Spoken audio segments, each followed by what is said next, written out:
இன்னைக்கு உங்க குழந்தைக்கு மெமரி பூஸ்டிங் எப்படி பண்ணலாம் அப்படின்றத நான் இந்த வீடியோல சொல்ல போறேன். சி, உங்க ரூம்ல நிறைய திங்ஸ் வந்து அங்கங்க வச்சுட்டு அவங்கள வந்து ஃபுல்லா வந்து அப்சர்வ் பண்ண சொல்லுங்க. This is called an observing game which everybody must have known. Observe பண்ணிட்டு ஒரு பேப்பர் எடுத்து ஒன் பை ஒன் வந்து என்னென்ன ஐட்டம்ஸ் அங்க இருந்துச்சு அப்படின்றது மாதிரி அவங்கள வந்து ஒரு நோட்ல எழுத சொல்லுங்க அழகா.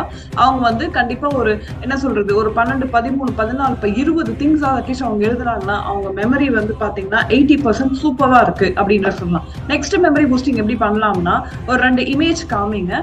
அதுல வந்து பார்த்தோம்னா சில டிஃபரன்சஸ் மட்டும் இருக்கும் பாருங்க.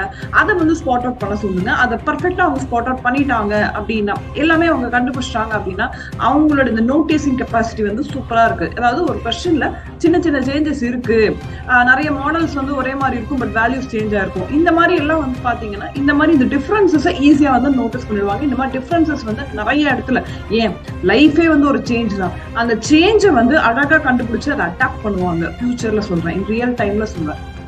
ஸோ இந்த மாதிரி இந்த 2 டாஸ்கையும் வந்து இன்னைக்கு உங்க கிட்ஸுக்கு ட்ரை பண்ணி பாருங்க. டெஃபினட்டா அவங்களுக்கு வந்து 90% மெமரி பூஸ்ட் வந்து அவங்களுக்கு சூப்பரா வந்து இம்ப்ரூவ் ஆகும். And thank you and subscribe to my YouTube channel mind master marathon for further more tips. Thank you.